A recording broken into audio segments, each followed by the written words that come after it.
Ladies and gentlemen, welcome back to Sharp Edge TV. Good to see you.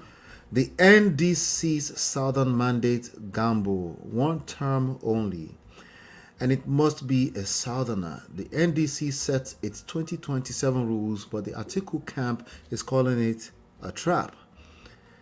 And fresh from the split, the Nigeria Democratic Congress, NDC, held its first major convention over the weekend, and they've dropped what I call a bombshell rule book for 2027.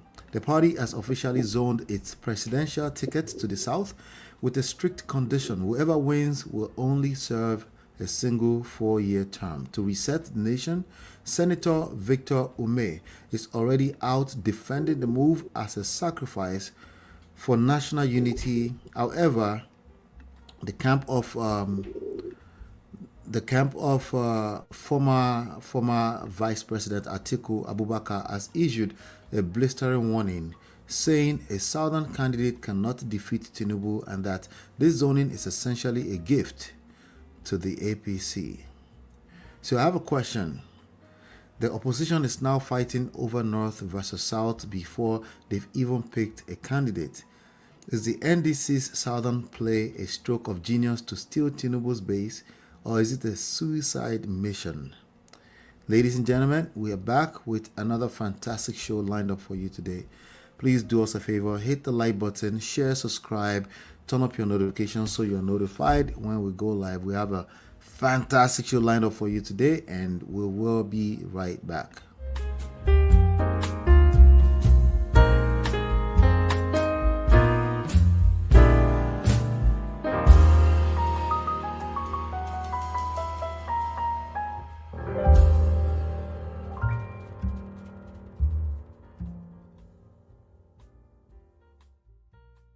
Welcome back, welcome back. So again, welcome back, Chief. Good to see you, sir. How are you, sir? Hold on 1 second. Say that again. Say that all over again. I am doing well. Okay. In the circumstance. Good to be back with you. That's great. That's great. Great. So the question: the opposition is now fighting over North versus South before they've even picked a candidate. Is the NDC's Southern play a stroke of genius to steal Tinubu's base, or is it a suicide mission? The Sharp Edge analysis is yours. Thank you. There is no new base to steal from Tinubu, considering the fact that in the last 2023 presidential election, he did not really have a commanding eye concerning the kind of victory he scored down South Nigeria. Do not forget that the then opposition party that was able to spring an unexpected surprise, the Labour Party having Mr. Peter Obi and Senator Dati on top of its ticket, was able to make appreciable inroads to unexpected places like Lagos, Edo, and so on and so forth. And they had more than 80% of performance in southeastern states, and was also able to secure victory in states like Benue and Plateau in the north central part of Nigeria. So to describe the entire South as the base for incumbent President Bola Ahmed Tinubu is stretching the narrative a little beyond what we know to be the fact. So now, if everybody was looking, I mean, the way most political gladiators from the Southeast have jumped boat of late, somebody would think that, if it remained like that, without Peter Obi in the race, that, everything will become a done deal. That, yes, all these people who were in the campaign will be able to deliver on the promise of putting Tinubu really into the soul of the entire affair. But now, Peter Obi and Dr. Rabi Kwakwaso, that has now been described as the OK tsunami, may be able to put some check, not on Tinubu's surge really, but on the claims of people like the Minister of Works, David Umahi, and all the others that really created a huge mess, decamping from the platform through which the people handed them a mandate of leadership at um, state levels as governors, senators, members, House of Representatives, and what have you. So this is a time for everybody to now again see if things can be properly positioned and they know how much weight any of these political gladiators will be able to pull. But unlike 2023, nobody should look at this as going to be, as something that will be a three-horse race kind of scenario. No. Yes, it may look like a repeat. I'm expecting people like Omoyele Sowore of African Action Congress to really make appreciable inroad, and for him to be able to prove his place in the whole political thing. People have accused Sowore of just being on a kind of a cruise, but I know that he may be an underrated candidate that could spring a surprise. Now, people will be asking, what about the Atiku Abubakar factor? If this is an age in which data engineering becomes something handy, some factors will count against former Vice President Atiku Abubakar as to whether he continues to hold the same level of gravitas he's had under his grip since 1992, when he first ran against political bigwigs like the late Chief Moshood Kashimawo, Olawale Abiola, MKO Abiola, and late Bashir Tofa, and principally people in the then Social Democratic Party front, so SDP. One would look at it that it is possible that Atiku may still have a way of pushing things. Now, from the story we are reviewing, it's been said, Atiku camp has reacted. I do not think it is wise for Atiku to make this a personal thing between him and Peter Obi. You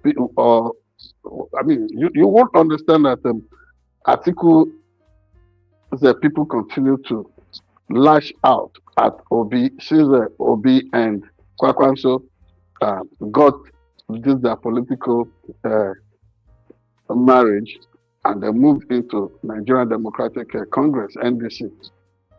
The truth of the matter is that we will be expecting the opposition movement in Nigeria, whether from ADC, that is not yet sure-footed because of lingering judicial challenges and encumbrances on its way, suspected to have been instigated by the ruling party, All Progressives Congress, APC in Nigeria.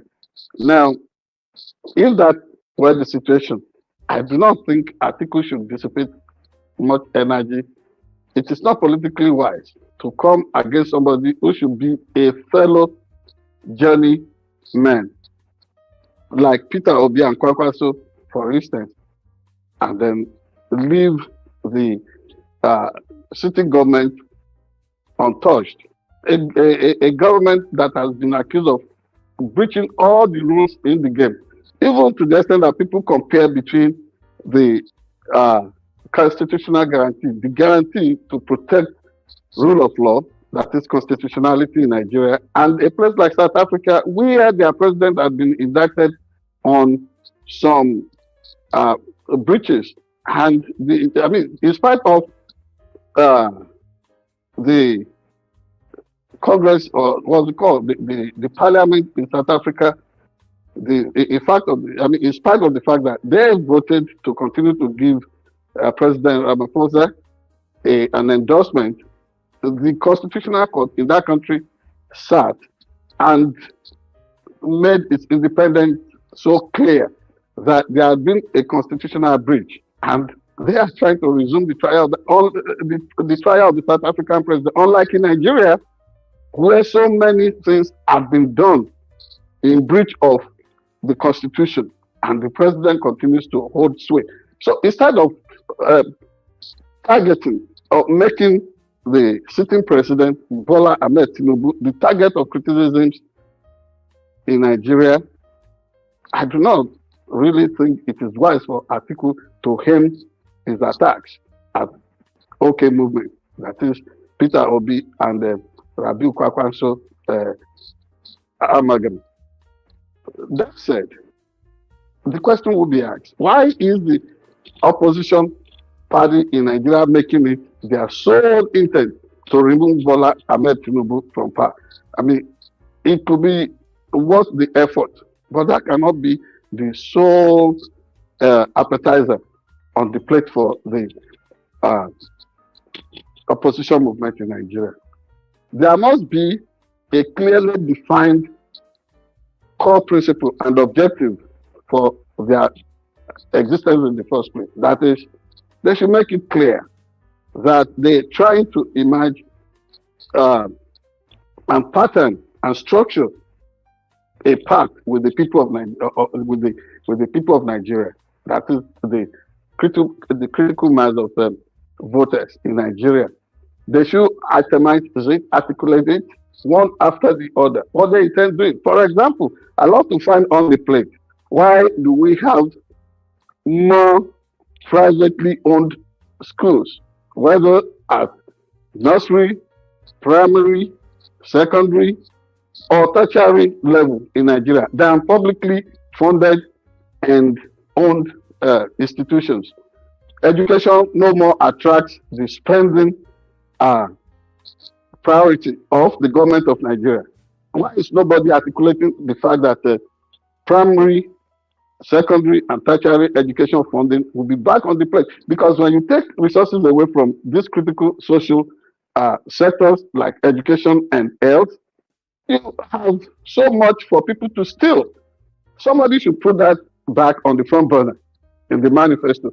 But there are so many other things to be articulated. The way we treat our poor in any given society is a plain manifestation of the kind of dignity that we have for the human person. In Nigeria today, people who are called street sweepers, people who do all kinds of menial jobs, are poorly remunerated. No wonder when everybody is talking of, oh, just a tiny clique, a circle of elites command the majority of financial or fiscal resources available to Nigeria.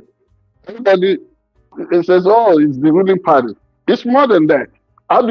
What is the reward system for people who work so hard at the bottom of the ladder? In America, people who remove trash and keep everywhere clean, they are paid mega bucks. Some of them earn more money. People who drive those trucks that evacuate refuse every morning, they are paid huge sums of money. People who drive school buses are paid huge sums of money. These are things that should have been spent in making sure that every laborer is adequately rewarded. Every person is really given his or dignified and hallowed place in the social ladder. We don't have that in Nigeria. A party should be able to break this down, and then the duplication of social services ministry, different from humanitarian services, and all those things. How do they treat the old, the vulnerable? How do they treat the disabled in the society? You could see that kind of treatment in the way a 30-year-old individual who maybe is treated by nature applied for the screening process in Kaduna State, and somebody was asking Oh, for it, did your mother and father come with you? So, because of somebody, the diminutive stature, who is 30 years old. They ask him such questions. That is that's by the APC in Kaduna State anyway. That's a blatant disrespect for the dignity of the human person, the human worth in that individual. And it is so pervasive. All these things should be uh, properly spelled out and taken care of by uh, the opposition movement in Nigeria. So it is not yet time for any of them to rest. Instead of article attacking OK movement, it should focus the whole thing on telling us what he asked for us that is different from what Bola Ahmed Tinubu has been pursuing, that has been a pain for the citizenry in the last 3 years or thereabout. Thank you very much.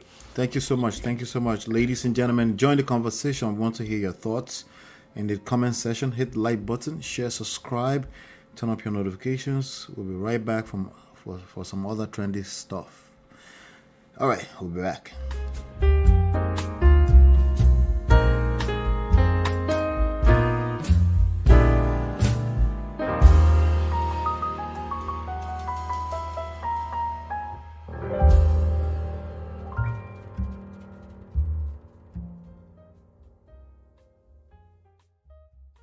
All right, Wike, the political undertaker. Body judge calls him an agent provocateur as Wike prepares to install an APC governor from inside the PDP.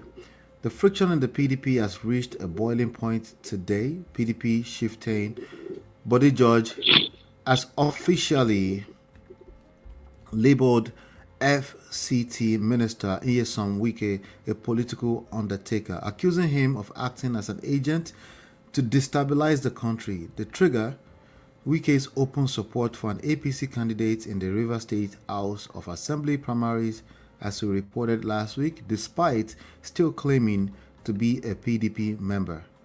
While the APC has cleared 33 aspirants in Port Harcourt today, Wike is essentially running the show from Abuja, leaving Governor Fubara's camp in a defensive crouch. So here's a question. We have a man who is a minister in an APC government, a leader in the PDP, and a kingmaker for 2027. Is Wike the most powerful man in Nigeria today, or is he playing a game that will eventually leave him with no home at all? This is Nigeria. This is Nigeria. Let's hear your thoughts on this one, sir. Well, Wike is not the most powerful man in Nigeria today.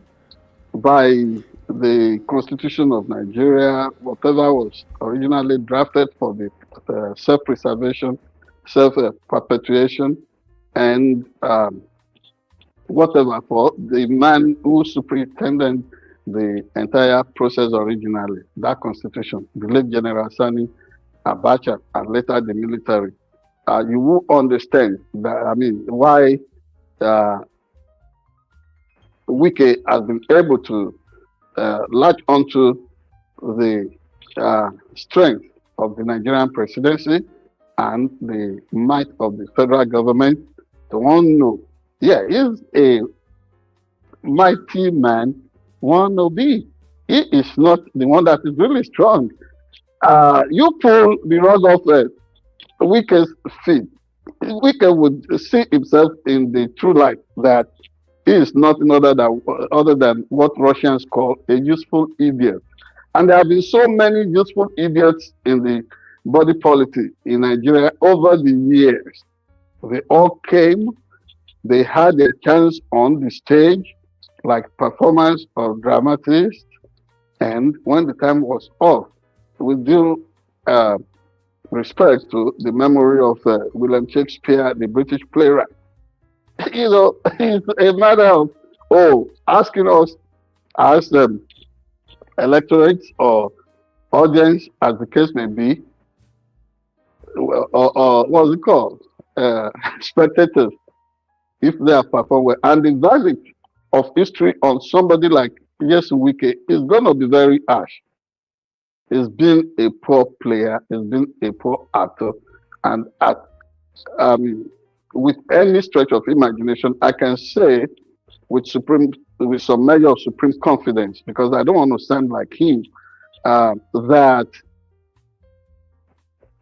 Wike has been labeled. Unfortunately, elder statesman Bode George is just realizing what so many people have realized over the years. Because if Bode George had realized it, he would not have been part of the bandwagon of the so-called 5 governors that Nyesom Wike orchestrated in 2023 to undermine the presidential hope of the PDP, the opposition PDP. Bode George was an enabler for him. And so this Frankenstein monster, Frankenstein monster that is troubling the Nigerian political landscape was created by, with due respect, Chief Bode George, a two-star general of the Nigerian Navy, because he retired as commodore. And he was one of those who really created this monster that we are dealing with, that is known as Nyesom Wike.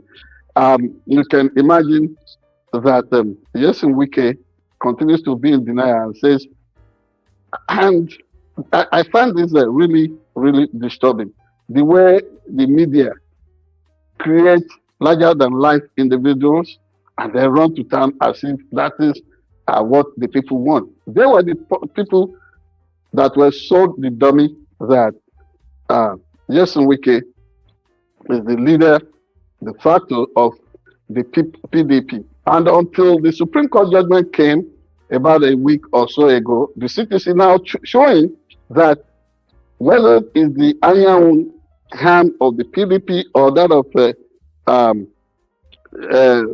the one being led by the other Ibadan people, whom Wike derisively calls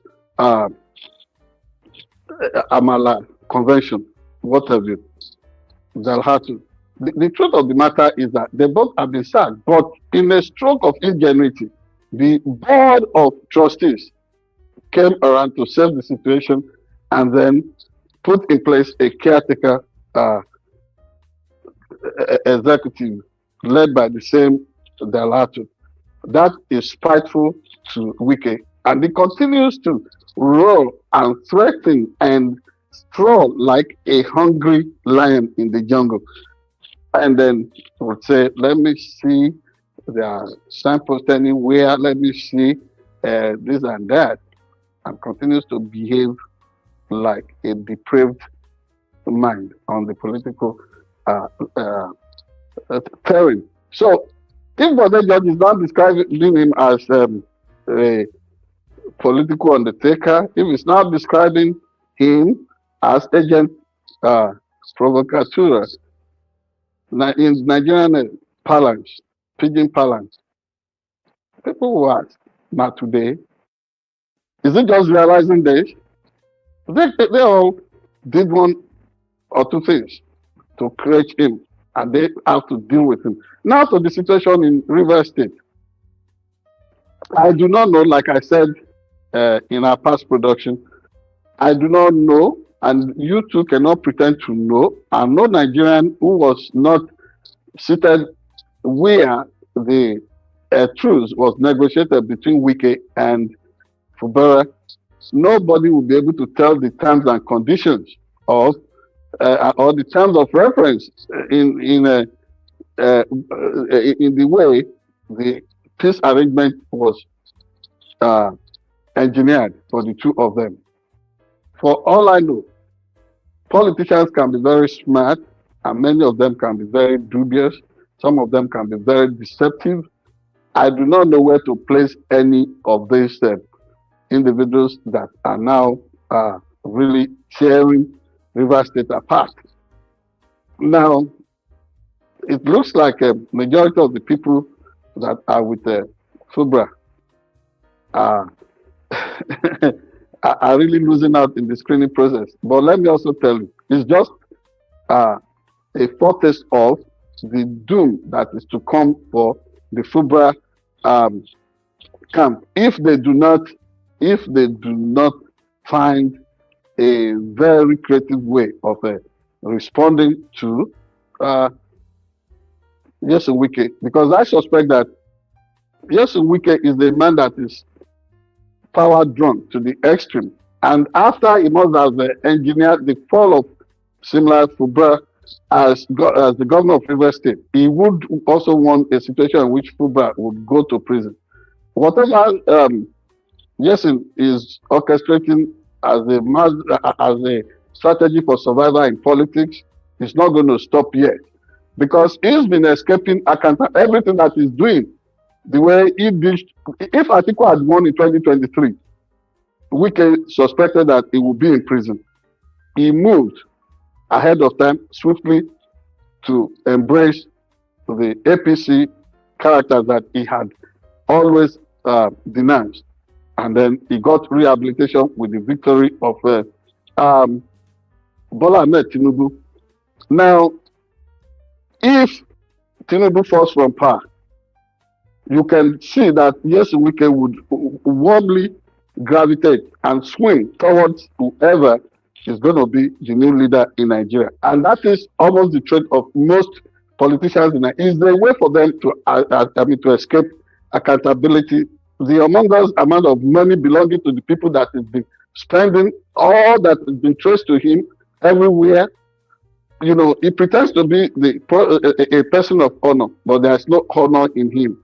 If somebody could betray his political household the way he has done, you would notice that even in his background, wherever he's coming from, he must have done that to his biological family before. People don't just become old and then started displaying the trait of traitors and betrayal or Judas Iscariot. He's always something they have always worn like an emblem of honor. So it's not going to stop. And the only creative way for Fubara to handle this is to pretend like, oh, he's giving it all up. They should sponsor elements from other political parties, invest massively to advertise and popularize that emerging force, and then Fubara will become an authentic godfather, and that new force will be able to put Wike in check. That is the only escape route now, because after this thing, or this power play, I can smell the situation in which Wike want to make, want to orchestrate the shipping of Governor Simlaya Fubara after power. They want to ship him to prison.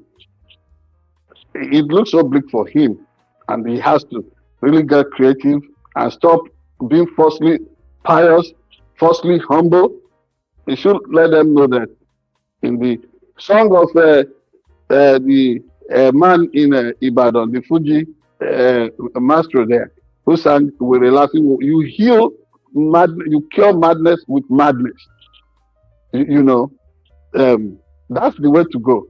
We're laughing, Thank you very much. Yeah, he has to madness with madness. With madness. That is what Simlaya Fubara should do in this situation. Now, it's been seen that Tinubu will not stand up for him. Nobody will stand up. They made him to do everything. They did not just humble him, they humiliated him, as if it's not a man elected into power. One mad individual in the open arena, pretending to be stronger than the teeming thousands of people who really gave Fubara the mandate. Yes, the mandate was orchestrated, was fraudulently bought for him by Wike, but people should look beyond that. The symbolism itself, the consciousness represented by him being the leader, the elected leader of the people of River State. It's so unfortunate that in spite of everything, this is the way they are closing him, they are shutting him down politically. So, Wike is an amorphous character.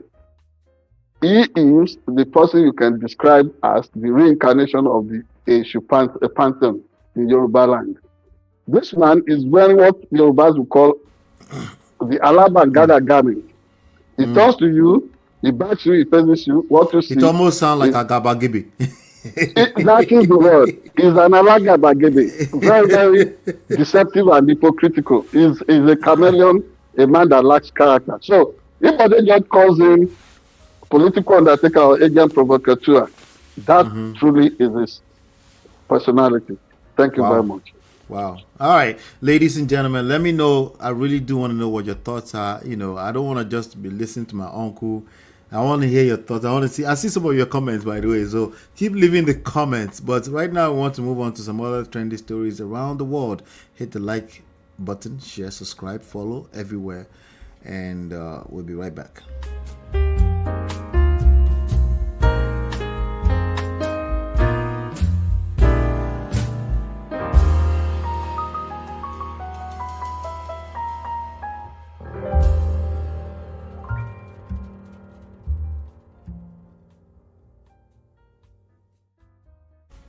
All right, welcome back. The 17 member NDC Tsunami, essentially a legislative earthquake. 17 lawmakers have officially dumped the ADC to follow Obi and Kwankwaso into the new NDC.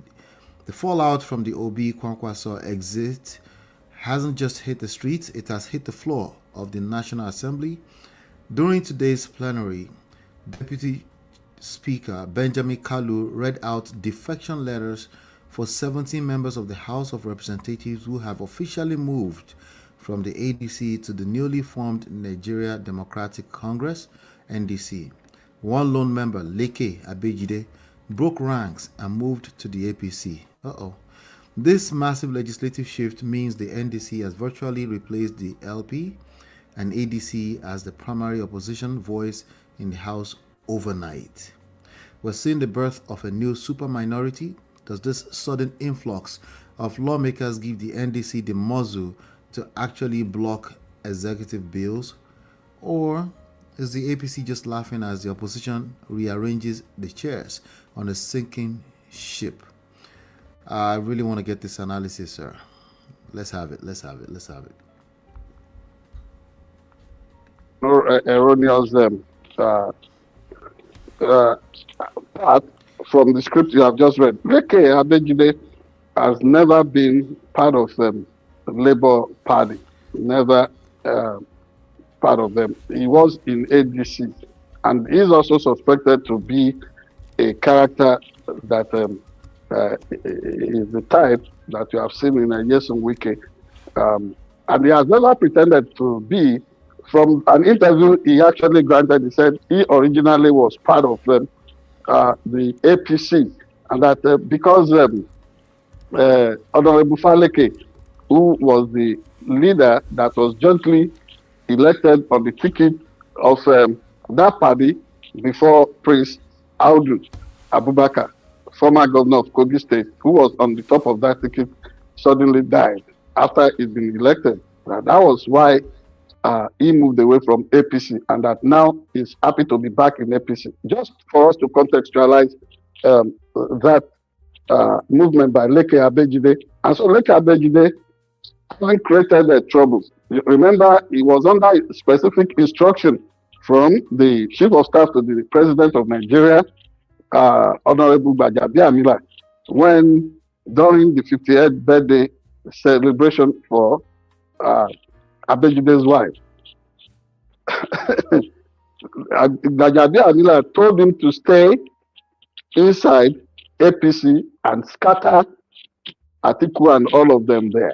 And that was one situation when officials of the sitting government were caught on tape, directing and manipulating and maneuvering and scuttling arrangements within opposition party. In Senate climbs, it would have been a terrible, impeachable conduct to have been caught that way. Even Bola Ahmed Tinubu himself, who said stay there and scatter them. Those things would have been seen as impeachable conduct on the part of the sitting government in Nigeria. But that is Nigeria, where constitutionality takes backseat while all kinds of breaches, becomes all kinds of breaches become the order of the day, so to say. Now, to that defection, it's not as if these are migratory or some what you call it, nomadic political moves on the part of the affected legislators who chose to go with OK movement, that is Peter Obi and Rabiu Kwakwaso wave of defection into other political parties. In this case, moving from African Democratic Congress to the Nigerian Democratic Congress. And I even smell a situation that is going to be worse, that is going to spell doom for people who left the Labour Party platform to join, to continue to be active connivers and collaborators with the sitting APC government. And those who also went to the National Assembly, riding on the wave of Peter Obi's traction with the voters to get elected, and then they got there, they were just endorsing everything that was APC and executive arm instigated. Now, it is not as easy as anybody is going to make it look like. No, it's more. It's much deeper than that. So, for example, in a place like Oshodi Apapa Federal Constituency, where one Honorable Jesse was able to shock everybody in Lagos State, he got voted into the Parliament, into the House of Representatives on the platform of a Labour Party, and the fact that such an individual, non-indigene of Lagos State, and really I don't even like talking about this indigene or non-indigene kind of thing, until some people in Lagos State now are instigating all kinds of stuff, petitions against Honorable Jesse. Honorable Jesse defied all known laws of nature in beating the candidate of APC then, and then he emerged and he held on to his mandate. And since then, there have been all kinds of petitions against him, and he has explained himself that he is not the typical Nigerian politician, that he is untribalized. Because I remember the late Shibola Ige correcting the expression detribalized, that you have to be tribalistic or tribalized before something is taken out of you, like being detoxified, and then that's when you can be called detribalized. But this person has never looked at anything through the prism of tribes, nativity or whatever. He just wants to be a Nigerian, which is a good model for anybody to operate on. And so, in inviting people for some short-term training sessions in faraway places for skill acquisition, that he's thrown the whole thing open. But APC elements who are desperately trying to unseat him, to take that seat from him in Oshodi Solo ward in Lagos. What have they always said? Oh, he's always loading the ticket. Something that is his own initiative, that is always loading it with non-indigens. So they want him to always put Lagos so-called indigens. And anybody born in Lagos is like somebody telling me that my children who were born here are non-indigens. What a what a bunker. I mean, is that person really crazy or what?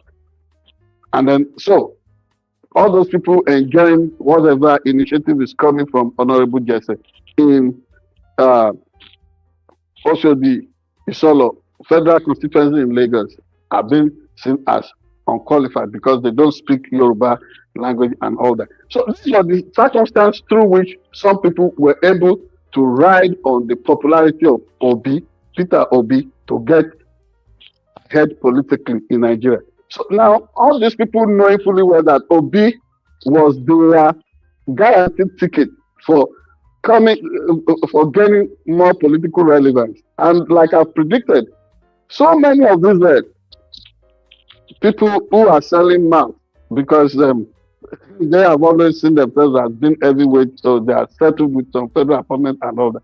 This election, if it's free and fair, is something that ought to be, the pace will be set by the voters themselves, the common folks out there that have always been described as long-suffering Nigerians.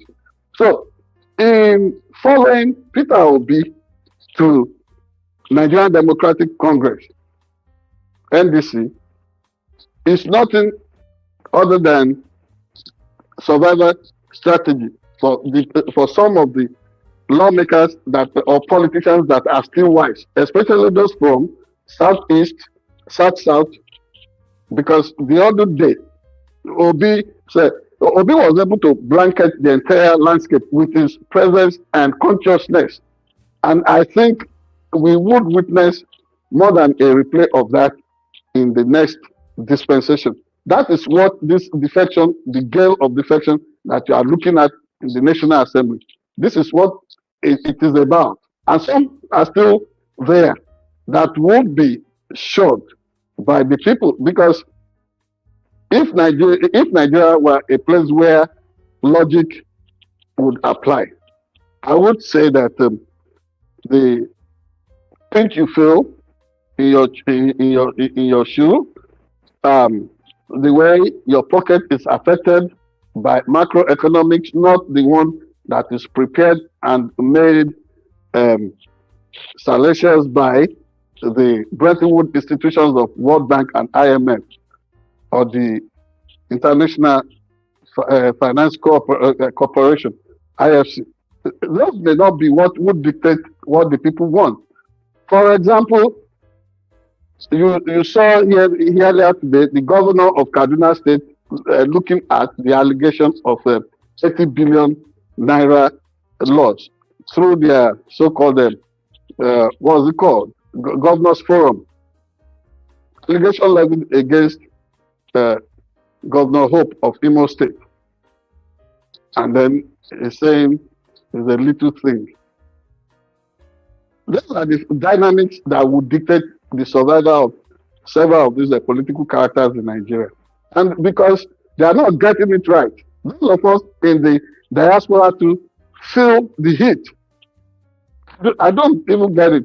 People who will kill, take 5,000 naira, 2,000 naira, and sell off their birthright, their electoral mandate, their franchise, then after the most have elected people who are insensitive to their feelings and their survival will be disturbing people in the diaspora. This is why many of us are really concerned about the trend in Nigeria. And funny enough, you will still see some of them endorsing the out of tune, out of place agenda of the sitting government, calling people in the diaspora to send them remittances and what have you. So if Nigerians are able to take charge of this, know that elections mean something, and that decision you take in a rash manner would do nothing other than bring rash results and irascible conduct on the part of people in government. I think they will be more focused, or let me say, they will be lesser focused about the processes, about the result, and making sure that the right thing gets done. This is my take on the defections that are being witnessed across the line in Nigeria. All right, thank you so much. Thank you. So you can hear me, right? Yes. All right, great. Ladies and gentlemen, join the conversation. Join the conversation in the comment section. Hit the like button, share, subscribe, turn up your notifications so you're notified when we go live. Yeah, we'll be right back for the last leg of the show. Yeah.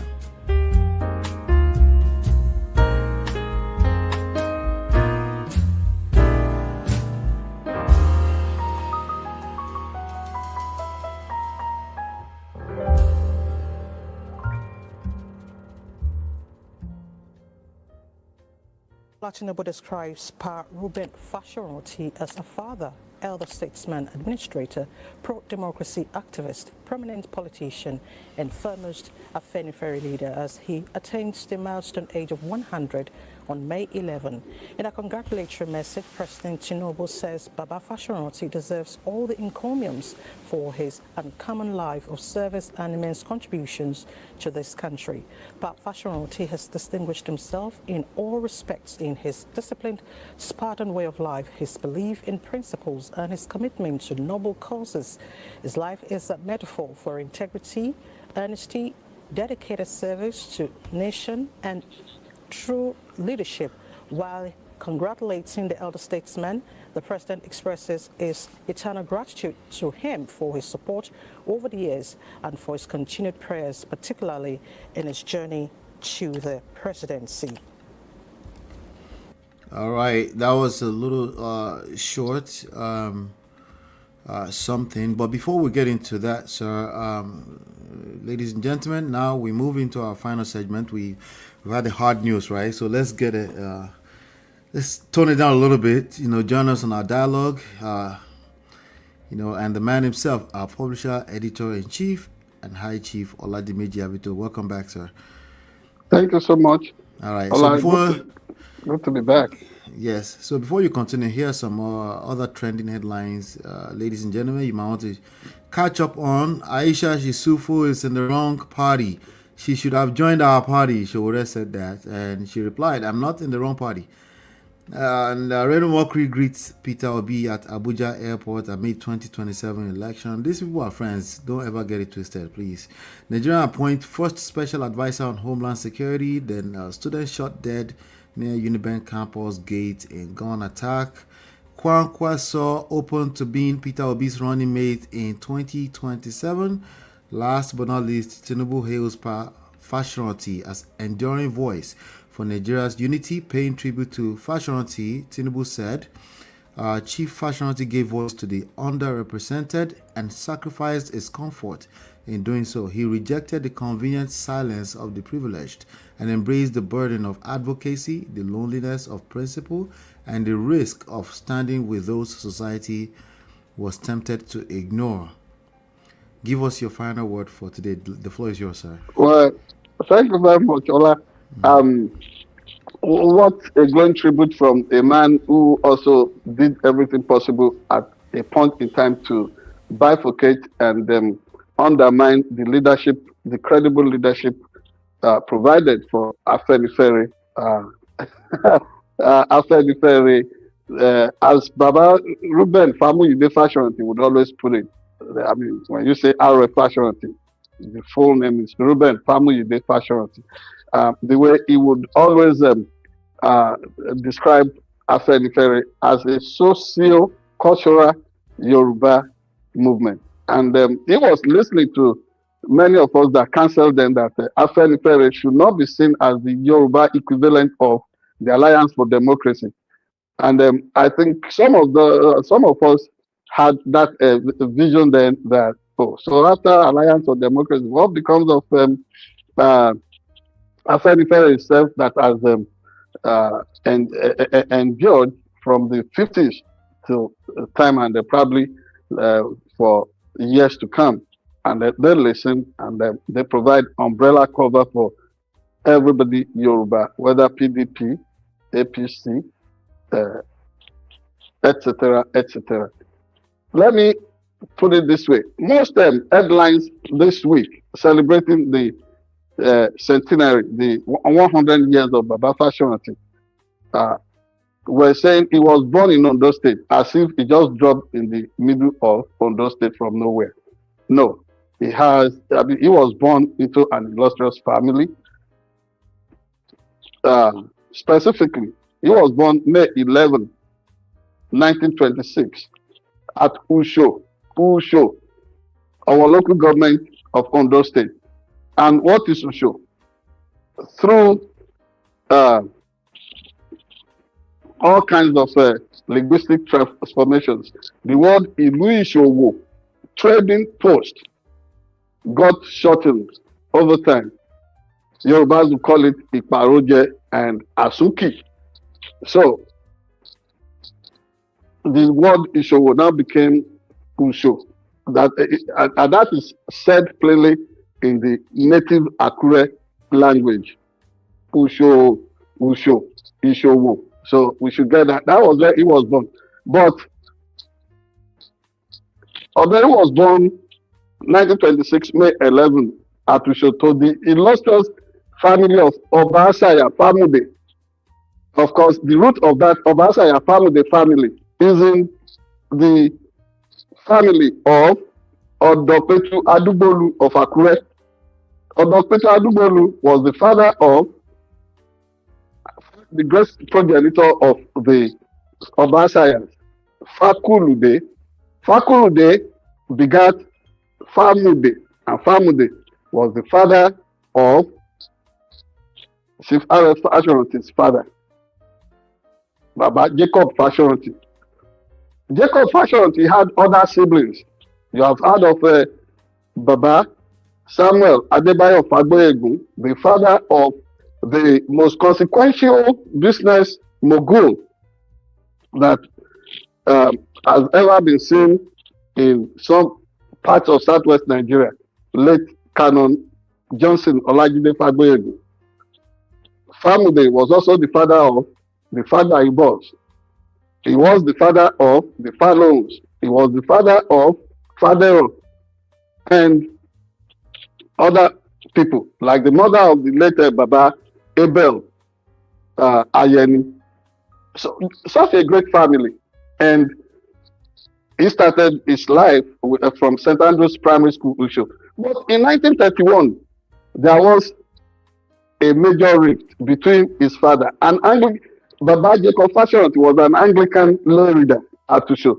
And then he had come back, wanted to settle, to start a farm, but the then Oloba Ake of Usho, who, by the way, was described as a kind of tyrannical leader. Because if there was tyranny in Egba that led to the deposition of Alake, there were similar situations all over different Yoruba communities, and that was the kind of a person Oloba Ake was. So, but in this case, he was challenging the fact that Baba Fasoranti had sent people to a land that was believed to, to belong to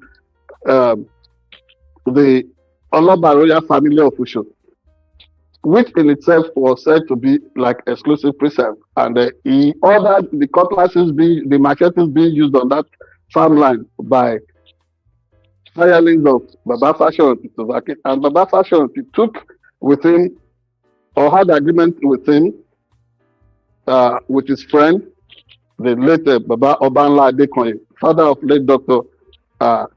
Samuel Adefemi Adekonye, the owner of Time Cola Beverages. So you see that in the lineage, these people have always been great, and is a manifestation of the prayers pronounced by Famude on generations of his forebears, including Yuola.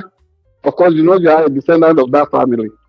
So this was how Chief Fasoranti was born on the shoulders of his father in 1931, and they relocated to Ayede Ogbese, the other side of Ogbese River. So if you are describing many of us from that area as people that were born on the plain of Ogbese River, you will be right. But Chief Fasoranti has always been conscious of his place as an Akure person, somebody from the Odopetu Adubolu family from Akure, and he has always embraced that, which is why over the years he did not only he did not just emerge as a leader from Usho community, Ayode Obese, but even Akure as a whole. And I had several interactions with Baba Fasoranti. He was one of the people who blessed me when I got married in year 2000, when I was hot in the line of duty as a journalist in Nigeria.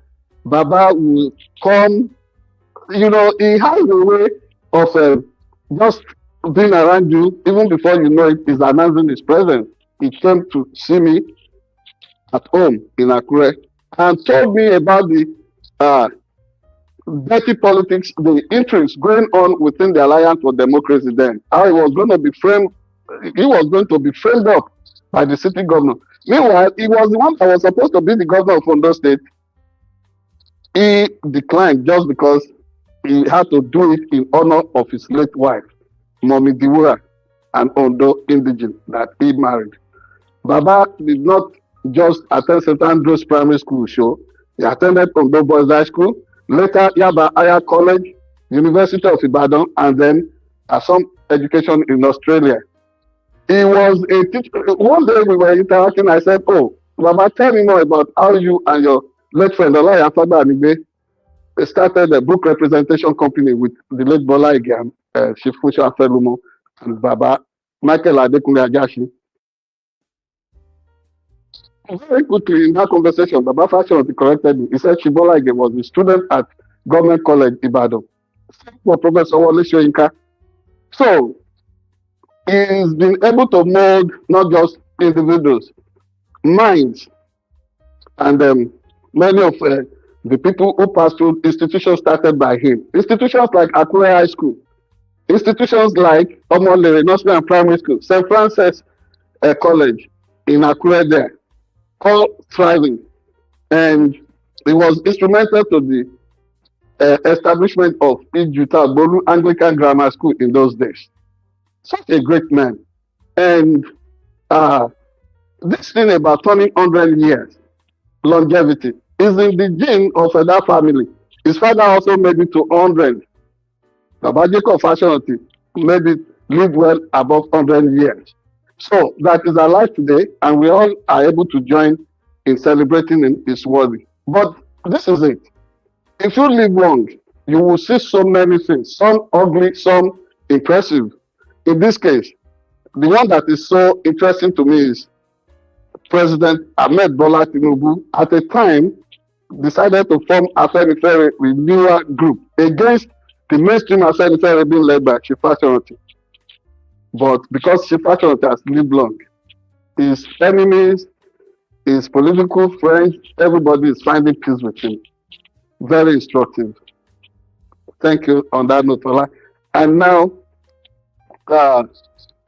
you were mentioning how some student's body was found somewhere. I'm not sure. I'm here, sir. I'm not sure. I just wanted to give you some headlines. Let's not get into. Since let's finish this on this note. Okay. So it's a worthy celebration for Baba Fasoranti, and let me tell you, we've been having very good conversation, very good discussion with members of that family, whether it's Auntie Fumi, the elder surviving daughter, whether it's Dr. Kende Fasoranti and Dr. Taiwo Fasoranti. One thing they told me was that Baba chose a low-key centenary celebration because of the situation in Nigeria today. Yeah. Ever humble. When we were growing up, whenever Baba came to Ayode Obese, anytime he was always in Ayode Obese. So, his father was there, extended family there. He would leave his car in front of his father's house and would swiftly move around town to greet some important people. He will walk the street just to say yes, like any ordinary folk. And to him, my father was Odakoni, and so on and so forth. He was, or let me say, he's such a grassroots person. Even when I was installed on the committee of Ayode Obese, he also called me for private interaction. And there's somebody I honor like a true father. And you know, I answer Reuben as well. In Arabia, Yes. because of Oga Reuben Fasoranti, you will find several Reubens. You will see Oga Reuben Adeshina. You will see Oga Reuben Oluyede. You will see so many Reubens because of this our great forebear. Impacted the community. The fact that community comprehensive high school where I had my secondary education was established was because he played active role and giving us a first grade school principal. Later, Chief Joseph Olubi Aladesoyin to kickstart the entire thing.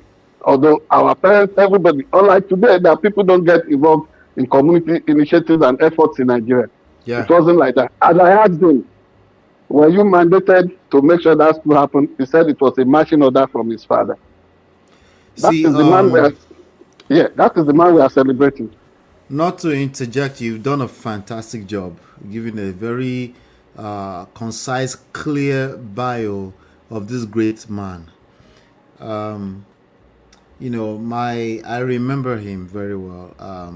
A few times I visited Nigeria with my dad. I was able, well, to keep it short, because you've done a great job. I don't want to override that by any means. He's a first cousin to my grandmother. It's a pleasure, it's an honor to be connected to someone like this. What I remember the most about him, he's still alive at 100, by the way. What I remember about him is the warm embrace. I don't know if that's a way to describe. There's a warmness with the way he embraces people, you know. So it's just it's awesome to know that this kind of man can still be celebrated in Nigeria, you know. And when he speaks to you, he has that gentle tone of, characteristics of the Fasorantis. Yeah. You know, Yeah. yes.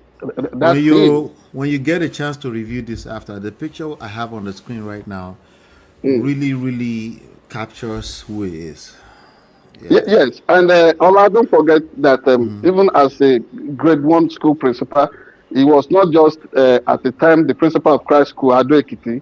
He was principal of Olivet High School, Oyo. Yes.